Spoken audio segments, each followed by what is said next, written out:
ఏం చేశారు మీరు పాలమూరుకు మీరు వచ్చిన తర్వాత?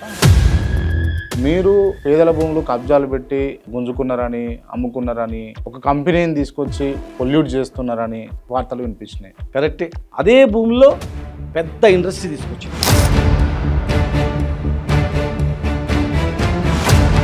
పెద్ద ఐటీ టవర్ కట్టింది. 14 లక్షల మంది వలసలు పోయినటువంటి జిల్లా ఏంటంటే పాలమూరు, మహబూబ్నగర్. పేదల దగ్గర భూములు గుంజుకున్నారు అని మీ మీద వాదన. ఈ రోజు వరకు పేదల దగ్గర భూమి కూర్చున్న కేసీఆర్ గారితో, కేటీఆర్ గారితో మాట్లాడి అమరాజ్ ఇండస్ట్రీ, అదే కంపెనీని ఇనాగరేషన్ చేయడానికి ఇలా ముఖ్యమంత్రి గారు రాబోతారు. ఎవరికో పుట్టిన పిల్లలు నా పిల్లలు అన్నట్లుంది. మహబూబ్నగర్కి ఏం చేయాలని మీకు అలా? వ్యవసాయానికి ప్రాధాన్యత ఇచ్చి ప్రతి ఎకరాకు నీళ్ళు వచ్చేటట్లు చేయాలా. చేస్తారా? అవుతుందా? మీకు ఉద్యమం నుంచి వచ్చినది కనుక, పాలమూరు కన్నీళ్ళు కష్టాలు చూసినది కనుక. నమస్తే, వెల్కమ్ టు కేఆర్ టీవీ. నేను మీ క్రాంతి. ఇవాళ మనతో ఉన్నటువంటి స్పెషల్ గెస్ట్ మాజీ మంత్రివర్యులు శ్రీనివాస్ గౌడ్ గారు ఉన్నారు. నో కాంట్రవర్సీ, నో పొలిటికల్ అంశాలు, no controversy, no politics, only on Palamuru. Palamuru స్థితిగతులు ఏంది, పాలమూరుకు శ్రీనివాస్ గౌడ్ చేసింది ఏంది, పాలమూరు అంటే వలసలు, వలసలు అంటే పాలమూరుకు బెనిఫిట్ అయిందా, నష్టమైందా, ఈ అంశాలను మాట్లాడదాం. అన్న నమస్తే. నమస్తే క్రాంతి గారు. అసలు Palamuru before Telangana, after Telangana, before Srinivas Goud, after Srinivas Goud ఏంటిది అని అంటే మీరు ఏం చెప్తారు? పాలమూరు అంటేనే మీరు ఇంతకుముందు చెప్పినట్ల వాస్తవం. అది కూలీలకు, వలసలకు అడ్డా. అది ప్రపంచంలో ఎక్కడ ఏ పెద్ద కట్టడాలన్నా కూడా కూలీ పని చేసేవాడు, గుంతలు తోయేటోడు, బునాది, ఇవాళ జేసీబీలు అవన్నీ వచ్చినాయి. దుబాయ్లో కూడా మన వర్కర్లే పనిచేయాలి. చదువుకున్నవాడు, చదువుకోనివాడు అందరు కూడా ముంబైకి బస్సులు కావాలని చెప్పి కొట్లాడేటోరు.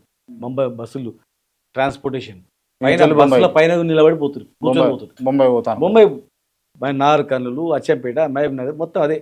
వలసలకు కేర్ ఆఫ్ అడ్రస్. 14 లక్షల మంది వలసలు పోయినటువంటి జిల్లా ఏంటంటే పాలమూరు, మహబూబ్నగర్ ఒకటే.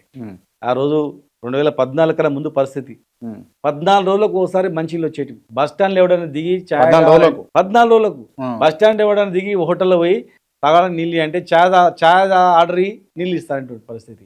చిన్న వర్షం వస్తే బస్ స్టాండ్ కాడ, న్యూ టౌన్లో, రూరల్ పొజిషన్ కాడ జామ్, దుమ్ము. ఒక లైట్ వస్తే ఇంకో లైట్ పడదు. హాస్పిటల్ ఏమైనా కడుపు నొప్పులు వేసినా గవర్నమెంట్ హాస్పిటల్ మందులు ఉండవు. హైదరాబాద్కి రాసేది. నేను ఎమ్మెల్యే అయిన తర్వాత కూడా రైల్వే గేట్, అప్పనపల్లి గేటు, ఆ బ్రిడ్జ్ 12 ఏళ్ళ నుంచి నడుస్తుంది నత్తనడక. నేను ఎమ్మెల్యే అయిన తర్వాత కూడా రోజు హైదరాబాద్ పోవాలంటే కంపల్సరీ ఆగాల్సిందే, గేట్ పడేది. ఏం చేశారు మీరు పాలమూరుకు మీరు వచ్చిన తర్వాత? నేను పాలమూరుకు రావడమే ఇవన్నీ పేదరికం చూసి నాలో ఎంత ఏదైనా నా శక్తిని ఉపయోగించి మార్పాలని అడుగొచ్చిన. తాగునీరు స్టార్ట్ చేసిన, కృష్ణా జలాలు, భగీరథ మిషన్ భగీరథ రాకముందే ఉన్న నీటిని అన్నింటినీ ఒక క్రమ పద్ధతిలో ఆల్టర్నేట్ డే వచ్చేటట్లు చేసిన. తర్వాత డైలీ నీళ్ళు ఇచ్చుకోవచ్చు ఈరోజు పరిస్థితి. అంత కెపాసిటీ రిజర్వాయర్లు తీసుకొచ్చినాం. ఇప్పుడు ఇంటింటికి నల్లా ఉందా? ఉచితంగా ఇచ్చినాం. 2014 కన్నా ముందు 10,000, 12,000 డబ్బులు డిపాజిట్ చేస్తేనే నల్ల వచ్చేటివి, నీళ్ళు ఇచ్చేది కనెక్షన్కు. తర్వాత ఎవరి మంత్ బిల్లు కట్టేది. మేము వచ్చిన తర్వాత ఉచితంగా నల్ల కనెక్షన్స్ ఇచ్చినాం. బిల్లు లేకుండా ఉచితంగా వాటర్ ఇచ్చినాం. ఇంటింటికి చిన్న గుడిసె ఉన్నా, ఎక్కడో ఊరు బయట 2 ఇండ్లు ఉన్నా కూడా ఇంటికి నీళ్ళు ఇచ్చినాం.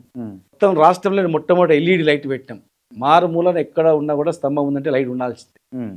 కరెంట్ బిల్ తక్కువ వచ్చేటట్టు ఎల్ఈడి లైట్లు పెట్టినాం. రోడ్లు వెడల్పు చేసినాం. మేడ్ రోడ్ మొత్తం బ్రహ్మాండంగా చేసినాం. జడ్చల నుంచి మామనార్ రావాలంటే ఎన్నో యాక్సిడెంట్లు అయ్యేటివి. అది ఇమ్మీడియట్గా కరోనా పీరియడ్లో ఆ రోడ్డు కంప్లీట్ చేసినాం. ఫ్లైఓవర్ కంప్లీట్ చేసినాం. హాస్పిటల్ ఆధునీకరణ చేసినాం. ఫస్ట్ మెడికల్ కాలేజ్ ఇచ్చినాం, నర్సింగ్ కాలేజ్ ఇచ్చినాం, ఫిజియోథెరపీ కాలేజ్ తీసుకొచ్చినాం. పెద్ద హాస్పిటల్, ఒక హాస్పిటల్ ఉన్నాక సూపర్ స్పెషాలిటీ హాస్పిటల్ తెచ్చుకున్నాం.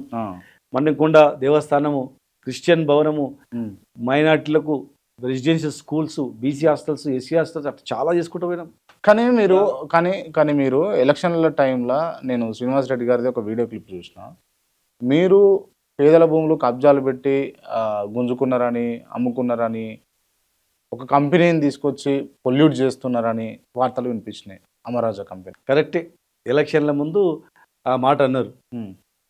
నేను ఈ వలసలు చూసి, పేదరికాన్ని చూసి, చదువుకున్న వాళ్ళు కూడా పోయి పెట్రోల్ బంప్లో పనిచేస్తున్నారు, దుబాయ్లో పోయి పనిచేస్తున్నారు, వాళ్ళు ఇక్కడ రప్పియాలి, ఇక్కడనే ఉద్యోగాలు ఇవ్వాలని చెప్పి దాదాపు 400 ఎకరాలు ప్రభుత్వం భూమి జస్ట్ ఓన్లీ కబ్జాలో ఉన్నారు, కొంతమందికి పట్టాలు ఉన్నాయి అంతే.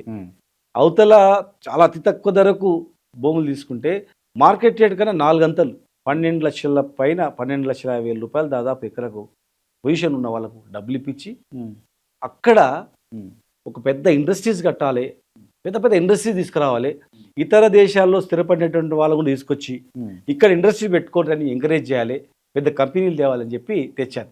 కబ్జా కాదు, అది ప్రభుత్వం తీసుకొని ఊహించని డబ్బులు వాళ్ళకి ఇప్పించి పేదల దగ్గర భూములు గుంజుకున్నారు అని మీ మీద వాదన. ఈ రోజు వరకు పేదల దగ్గర భూమి కూర్చున్నా చాలాసార్లు ఛాలెంజ్ చేసిన. పేదల దగ్గర ఎవరైనా భూములు గుంజుకున్నట్లుంటే నేను ఊరు వదిలిపెట్టిపోతా, రాజకీయాల నుంచి వదిలిపెడతా, లేదంటే మీరు యాక్షన్ తీసుకోండి, ప్రభుత్వ భూమి కబ్జా చేసినా మీరు యాక్షన్ తీసుకోండి అని ఎన్నో సవాళ్ళు ఇస్తున్నాం. ఒక్కరోజు ఈ రోజు వరకు కూడా వాళ్ళు ఇలా చేస్తున్నారు చాలామంది. నేను పేదల దగ్గర భూమి గుంజుకోలే, అతి తక్కువ ధరకు ఉన్నటువంటి పొజిషన్లో యాజిటీస్గా పొజిషన్ ఉన్నట్టు వాళ్ళకు పట్టా సర్టిఫికేట్ లేకపోయినా కూడా అత్యధిక రేటు 4-5 అంత రేట్ ఎక్కువ ఇప్పించిన, అదే భూమిలో పెద్ద ఇండస్ట్రీ తీసుకొచ్చిన, పెద్ద ఐటీ టవర్ కట్టిన. ఐటీ టవర్ కట్టిన తర్వాత మళ్ళీ చదువుకొని ఐటీ టవర్ దాదాపు 10 కంపెనీలు, పెద్ద పెద్ద కంపెనీలు తీసుకొచ్చి ఐటీ టవర్లు పెట్టినాం.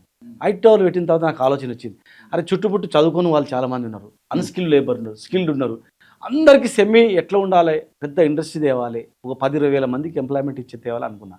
ఓ రోజు పేపర్ చూస్తే అమర్ రాజా ఇండస్ట్రీ ఆంధ్రప్రదేశ్ నుంచి తమిళనాడుకి వెళ్తుంది, తమిళనాడు ముఖ్యమంత్రి రిక్వెస్ట్ చేసిండు అని పేపర్ చూసిన. అది చూసి వెంటనే ఆంధ్రప్రదేశ్ నుంచి తమిళనాడు ఎందుకు పోతారు, తెలంగాణకు రాండి, మేము ఉన్నాం కదా అని చెప్పి కేసీఆర్ గారితో కేటీఆర్ గారితో మాట్లాడి అమర్ రాజా ఇండస్ట్రీ తెచ్చిన. 10,000 మందికి ఉద్యోగాలు ఇవ్వాలి మా జిల్లా వాళ్ళకని తెచ్చిన. అలాంటివి 10 కంపెనీలు తెచ్చి ఆ ప్రాంతంలో 1,00,000 మందికి ఉద్యోగ అవకాశాలు కలిగిస్తే మా భూముల రేట్లు పెరిగిపోతాయి, మాకు ఉద్యోగాలు వస్తాయి, మా పిల్లలు కార్లలో తిరుగుతారు, కళ్ళ ముందర పిల్లలు ఉంటారు, తల్లిదండ్రులు సంతోషపడతారని తెచ్చిన. ఇవాళ నేను తెచ్చిన కంపెనీ మీద దుష్ప్రచారం చేసిండు ఆ రోజు. నేను ఆ రోజు అడుక్కున్నా, రే చుట్టుముట్టు గ్రామాల విలువ పెరుగుతాయి, పక్కనే 1,200 ఇండ్లు కడుతున్నా, ఆ ఇంట్లో ఉన్న పేదవాళ్ళు ఇక్కడ ఉద్యోగాలు చేయడానికి అవకాశం ఉంటుంది, పక్కల దివిటిపల్లి, అంబటిపల్లి, ఎదిరా ఆ చుట్టుముట్టు గ్రామాలలో కూడా అభివృద్ధి జరుగుతుంది, మహబూబ్నగర్ బైపాస్ రోడ్ కూడా పక్కన చేస్తున్నా, హైదరాబాద్ ధీటుగా డెవలప్ అవుతుంది, పెద్ద పెద్ద కంపెనీలు వస్తాయి అని చెప్తే, ఈ కంపెనీ పొల్యూషన్ ఉంటుంది, ఈ కంపెనీ నేను తరలిస్తాం, మేము వస్తే కంపెనీ బంద్ చేపిస్తాం, భూములు వాపసు ఇప్పిస్తామని. కానీ ఇవాళ అదే భూములు ఇచ్చిన వాళ్ళు వాళ్ళ పిల్లలు ఉద్యోగాలు చేస్తున్నారు, ఆ రోజు ఇచ్చిన డబ్బులతో ఇల్లు కట్టుకున్నారు, ఆ రోజు ఇచ్చిన డబ్బులతో కొంతమంది భూములు కొనుక్కున్నారు, మహబూబ్నగర్ రూపురేఖలు మారిపోయినాయి. అదే కంపెనీని ఇనాగరేషన్ చేయడానికి ఇలా ముఖ్యమంత్రి గారు రాబోతా ఉన్నారు. అంటే మరి ఈ రోజు వరకు కూడా ముఖ్యమంత్రి గారి నియోజకవర్గంలో కూడా 10,000 మందికి ఉద్యోగాలు ఇచ్చే కంపెనీ ఈ రోజు వరకు కూడా చేయలేదు. 3 సంవత్సరాలు అలాంటి ఒక కంపెనీ కూడా తీసుకురాలేదు. ఇలా నేను 400 ఎకరాలు అక్వైర్ చేసి నాకు ఏ ఒక్కరు కూడా ఇక్కడ ఇండస్ట్రీ పెట్టమని అడగలే, ఏ ఒక్కరు కూడా అమరాజా కంపెనీ ఏమని అడగలేదు. కానీ నేనే నా పిల్లలకు నా ప్రజలకు ఇక్కడ ఇరిగేషన్ ప్రాజెక్టులు తెచ్చినాము, హాస్పిటల్ తెచ్చినాము, రోడ్లు చేసినాము, ఇండస్ట్రీ తెచ్చినాము, ఎడ్యుకేషన్ ఇన్స్టిట్యూషన్ తెచ్చినాము. కానీ వాళ్ళకి చదువుకోవడానికి చదివించి ఎక్కడో దూరం పంపొద్దు, ఇక్కడనే ఉండాలి, దుబాయ్, బొంబాయి, పూనా, అమెరికా పోవద్దని చెప్పి కంపెనీ తెస్తే దాని మీద దుష్ప్రచారం చేసిండ్రు, కంపెనీ బంద్ చేపిస్తామన్నారు. ఇవాళ ఆ ముఖ్యమంత్రి వచ్చి రేపు కట్ చేస్తున్నారు. అందుకే చెప్తున్నా, పాలమూరు ప్రజలు ఆలోచన చేయండి.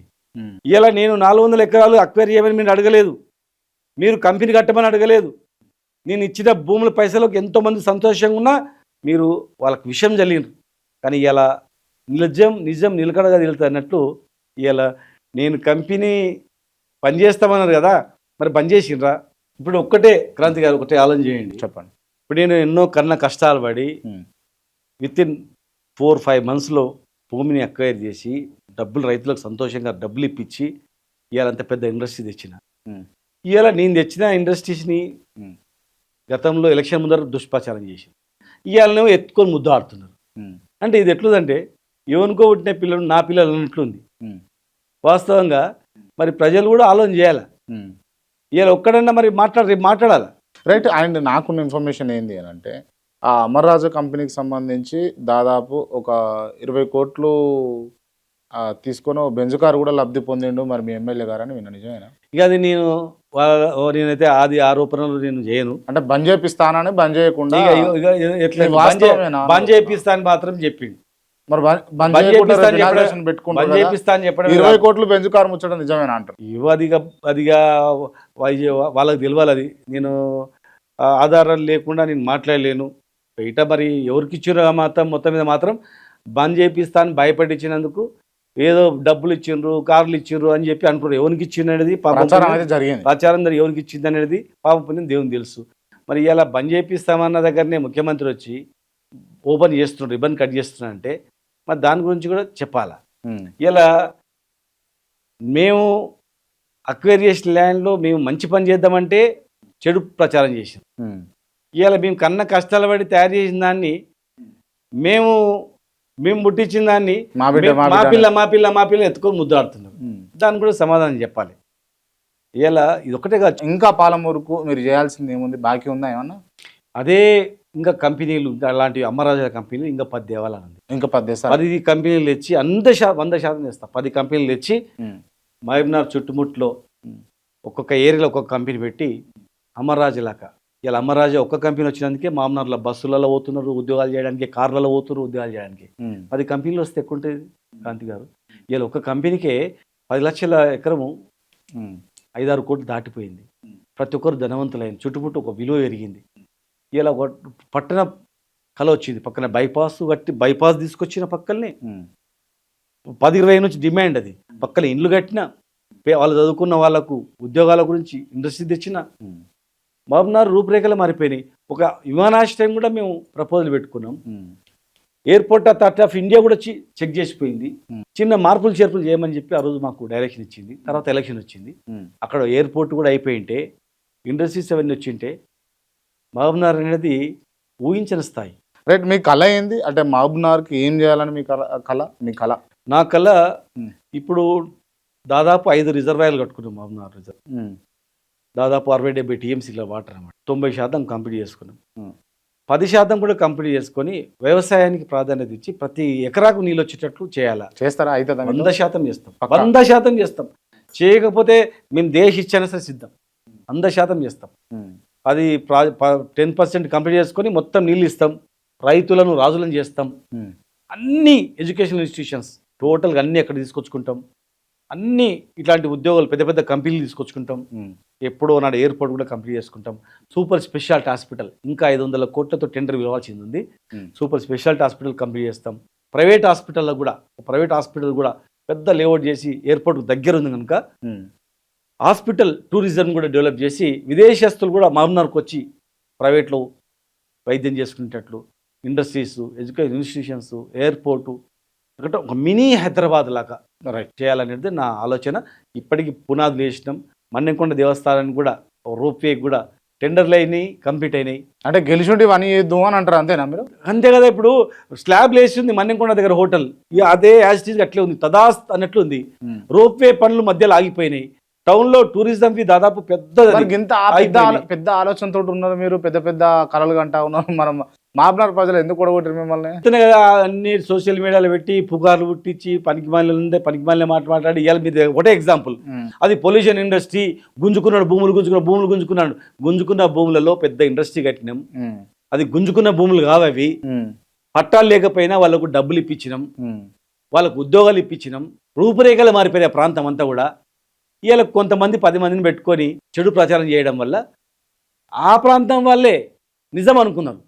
ఇవాళ వాళ్ళే మరి ధర్నాలు చేసిపిస్తాము, ఆపిస్తాము, బంద్ చేపిస్తామన్న వాళ్ళే ఇవాళ మేము ముట్టించిన పిల్లలు ఎత్తుకొని ముద్దాడుతూ రేపు ఓపెనింగ్ చేస్తున్నారు అంటే వాళ్ళే ప్రజలకు సమాధానం చెప్పాలి. Right, okay. సో ఇది అంటే శ్రీనివాస్ గౌడ్ గారు చెప్తున్నటువంటి అంశాలు, మాజీ మంత్రి గారు. సో పూర్తిగా అంటే నా కళలు అయితే పెద్దగానే ఉన్నాయి, నేను మహబూబ్నగర్ను చాలా కళలు కన్నా ఇట్లా మార్చాలి అట్లా మార్చాలి అని చెప్పేసి చెప్తా ఉన్నాడు. సో చూద్దాం మరి ఈసారి మహబూబ్నగర్ ప్రజలు ఈయన మాటలను దృష్టిలో పెట్టుకొని గెలిపించి అందలం ఎక్కిస్తారా, లేకపోతే పాతాళానికి దొక్కేస్తారా చూద్దాం. Right, thank you so much. ఒక్కటి క్రాంతి గారిని చూడండి, అబ్జర్వ్ చేయండి. అవి పంట పొలాలు కావు అవి. నేను జయేష్ రంజన్ ఇప్పుడున్నాడు, స్పెషల్ చీఫ్ సెక్రటరీగా ఉన్నాడు. ఆ రోజు ఆయన IT principal secretary. Jayesh Ranjan గారిని తీసుకొచ్చి ఆ భూములు చూస్తున్నప్పుడు ఆ భూములు చూడండి, మీరు విజువల్స్ చూడండి. పంట భూములు కాదు, అక్కడో ఇక్కడో జొన్నలు వేసేవాళ్ళు కొంతమంది, మడిగట్లు లేవు దానికి. పంటలు పండని పొలాలలో పంట పండే పొలాల కన్నా అత్యధిక ధరలు ఇప్పించి ఆ రోజు నేను అందరిని ఒప్పించిన. అక్కడ ఐటీ టవర్ చూడండి, ఐటీ టవర్ కడుతున్నాం. ఐటీ టవర్ని నేను స్వయంగా స్లాబ్లు వేసేటప్పటి వరకు కూడా నేను పర్యవేక్షించిన ఐటీ టవర్ని. ప్రతి స్లాబ్కి పోయినా నేను ఐటీ టవర్ని ఓపెన్ చేయించిన. అప్పుడు ఐటీ మినిస్టర్ కేటీఆర్ గారు పట్టుకొని మంచి మంచి పెద్ద పెద్ద కంపెనీలు తీసుకొచ్చి అందులో ఓపెన్ చేయించిన, స్కిల్ డెవలప్మెంట్ సెంటర్ పెట్టిన. తర్వాత పెద్దది ఇది సరిపోతలేదు, నాకు పెద్ద ఎంప్లాయ్మెంట్ ఇవ్వాలని చెప్పి ఈరోజు చూడండి అమర్రాజా ఇండస్ట్రీ, ఆయన అప్పుడు గల్లా జయదేవ్, ఆయన వాళ్ళ మదరు మాజీ మంత్రి ఆంధ్రప్రదేశ్లో గల్లా అరుణ కుమారి, వాళ్ళు ఏమన్నారు ఆ రోజు, ఇట్లా ఆదరించే వాళ్ళని ఎక్కడ చూడలేదు, మిమ్మల్ని ఇంత మంచిగా ప్రజలకు ఉద్యోగాలు కావాలని తపన ఉన్నది, నిజంగా గ్రేట్ అని ఆమె ఆ రోజు హర్షించింది. అది ఆమె అంత పెద్ద కంపెనీ తీసుకొచ్చి పెట్టిస్తే చాలామంది దుష్ప్రచారం చేశారు, గుంజుకున్నారని. గుంజుకొని నేను అనుభవించినా, నేను ఏమన్నా దున్ని ఏమన్నా నాట్లేసినా, పేద ప్రజల గురించి, వాళ్ళ బాగోగుల గురించి, వాళ్ళ ఉద్యోగాల గురించి నేను చేసిన. ఇలా అది వచ్చినందుకు అందరూ కూడా అయ్యో నిజమే కదా, తప్పు చేసినాం కదా, పొరపాటు చేసినాం కదా అంటున్నారు. అక్కడ కట్టించిన ఇండ్లు చూడండి, ఎక్కడ ఉన్నాయని గేటెడ్ కమ్యూనిటీలా కట్టించిన ఇండ్లు అవి. గేటెడ్ కమ్యూనిటీ కట్టించిన ఇండ్లు పేదలకు ఇచ్చిన, అందులో ఉన్నవాళ్ళు సగం మంది ఇక్కడ వచ్చి ఉద్యోగం చేస్తున్నారు. ఆ రోజన్నా నేను మీరు అక్కడ ఉద్యోగం చేయడానికి ఇల్లు కడుతున్నా అంటే చాలామంది నవ్విర్రు, అది ఎక్కడ ఇండస్ట్రీస్ వస్తాయి ఉట్టిదే అని. అక్కడ ఇండ్లు కట్టించింది వాస్తవం కాదా, ఐటీ టవర్ కట్టింది వాస్తవం కాదా, అత్యధిక డబ్బులు ఇప్పించింది వాస్తవం కాదా. ఈరోజు మేము కట్టిన ఈ అమర్రాజా ఇంత పెద్ద ఇండస్ట్రీ ప్రపంచ గూగుల్లో కొడితే గూగుల్లో giga company Amara Raja lithium industry ఎక్కడుందంటే మహబూబ్ నగర్ వస్తుంది. పక్కనే బ్రహ్మాండమైనటువంటి బైపాస్ రోడ్, డ్యూటీపల్లి నుంచి కూడా పెద్దది ఐటీ టవర్ నుంచి కూడా మామూనార్ బైపాస్కు 100 ఫీట్ రోడ్ కూడా శాంక్షన్ చేసిన. ఎక్కడి పనులు అక్కడ నిలిచిపోయినాయి. నేను చెప్పేది ఏంటంటే, నన్ను మెచ్చుకోకపోయినా పర్లేదు క్రాంతి గారు, నేను ఎంతో పెద్ద కళలు కానీ ప్రపంచంతో పోటీపడి ఏ దేశంలో ఏదైతుందో అది నా మహబూబ్నగర్లో ఉండాలని నేను టూరిజం మినిస్టర్కి ఎక్కడ పోయినా ఆలోచన చేసి పెద్ద పెద్ద మ్యూజియం పార్క్స్, శిల్పారామంలు, రకరకాల తీసుకొచ్చే మార్కెట్లు, ఇంటర్నేషనల్ మార్కెట్లు, ఇవన్నీ చేద్దామని ఆలోచన చేస్తే నన్ను మెచ్చుకోకపోయినా, అప్రిషియేషన్ ఇవ్వకపోయినా పర్లేదు, కానీ ఇంత దుర్మార్గంగా ప్రచారం చేసి, ఇంత దుర్మార్గంగా పేదల భూములు ఇట్లాని పొల్యూషన్ ఇండస్ట్రీ అని చెప్పి దుష్ప్రచారం చేసి ఇవాళ దాన్ని ఓపెన్ కట్ చేయడానికి, రిబ్బన్ కట్ చేయడానికి మరి ఇలా ముఖ్యమంత్రి వచ్చి చెప్తున్నానంటే, మరి ముఖ్యమంత్రి వచ్చి ఇగో ఈ భూమి నేనే ఎక్వైర్ చేసిన, ఇండస్ట్రీ నేనే తీసుకొచ్చిన, ఈ ఇండస్ట్రీ నేనే పెట్టిస్తున్నా, 10,000 మందికి ఉద్యోగాలు నేనే కల్పించిన, మీకు మీ దృష్టిలో పెట్టుకొని వేయించిన అని చెప్తాడా? లేకపోతే ఇది పొల్యూషన్ ఇండస్ట్రీ, దీనివల్ల ఎవడు బాగుపడు, నేను ఇది ఉలగొట్టి మీకు భూములు ఇప్పిస్తాను, ఆ రోజు చెప్పినాం కదా, మా నాయకులు చెప్పారు కదా, మీరు ఉలగొట్టి భూములు ఇప్పిస్తా అని చెప్పిన.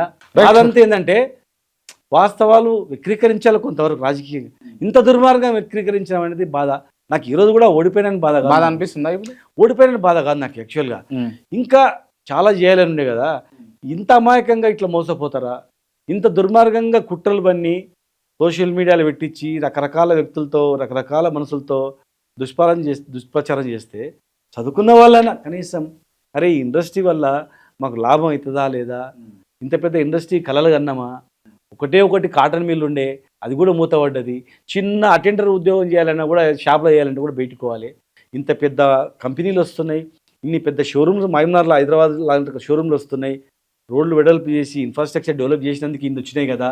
ఇంత పెద్ద షాపింగ్ వలన హైదరాబాద్ పోయేది, చిన్న పెళ్లికి ఒక 10,000 సామాను కొనాలన్నా, బట్టలు కొనాలన్నా హైదరాబాద్ పోయేది. మరి 70 ఏళ్లలో లేనిది ఇన్ని షాప్స్, ఇన్ని మాల్స్, ఇన్ని ఇండస్ట్రీస్, ఇన్ని ఎడ్యుకేషనల్ ఇన్స్టిట్యూషన్స్, మెడికల్ కాలేజీలు, సూపర్ స్పెషాలిటీ హాస్పిటళ్ళు, మన్నెంకొండ రోపే, ఇంకా మిగిలిపోయినటువంటి పనులన్నీ అయిపోతున్నాయి కదా. ఇలాంటి కంపెనీలు ఇంకా 10 వస్తే మన పిల్లలు పాలమూరు విడిచిపెట్టి బయటకోతారా? పోయిన వాళ్ళు వాపసు రారా? 1000 రూపాయల గజం దొరికేది అలా ఒక చిన్న ఇల్లుంటే కిరాయికి ఎవడు రాకుండ్రి, పైన 2 రూమ్లు వేసుకుంటే 10,000 కిరాయి వచ్చే స్థాయి ఇవాళ వచ్చింది కదా. ఇంకా 5 ఏళ్ళు 10 ఏళ్ళు ఆగితే ప్రతి ఎకరాకి పొలం వచ్చేది కదా, బతుకుదేరు మొత్తం ఉంటుండే కదా. ఉద్యమంలో నుంచి వచ్చినది కనుక, పాలమూరు కన్నీళ్ళు కష్టాలు చూసినది కనుక, ఉద్యోగం ఉన్న కమిషనర్ స్థాయిలో ఉన్న నన్ను జైల్లో పెట్టిన, తెలంగాణ గురించి కొట్లాని, ఎందుకంటే పాలమూరు పేదరికాన్ని, పాలమూరు వలసలను చూసినాం. మా ఊరు నుంచి బస్సు పోతుంటే బస్సు నిండా ఎక్కిపోయేవాళ్ళు, చిన్నపిల్లలు ఏడ్చేవాళ్ళు. సినిమాలో చూపించేది ఎప్పుడప్పుడు అది మా ఊర్లో నేను కండాలు చూసిన, మా రైతుల కష్టాలు చూసిన.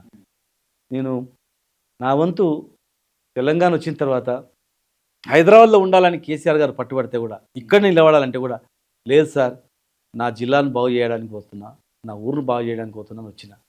కానీ ఇంత అమాయకంగా ఇట్లా నమ్మి మోసపోతున్నారంటే నిజంగా 70 ఏళ్ళు కూడా ఇట్లే మోసపోయింది కదా. అందుకే 15 రోజులకు ఒకసారి 14 రోజులకు ఒకసారి మంచినీళ్ళు వస్తాయా ఏ ప్రాంతంలో అయినా? కృష్ణానది పక్కన పెట్టుకొని గల్లబడతారు రోజు, వారంకి ఒకసారి నీళ్ళు రావా అని చెప్పి పాలకులను ప్రశ్నించకుండా, వలసలు పోతుంటే పట్టించుకోకుండా ఇటువంటి మాటలతోనే, కళ్ళబొలి మాటలతోనే రాజకీయం చేసింది తప్ప పాలమూరుకి పర్మనెంట్గా మంచి జీతం ఆలోచన చేయలేదు.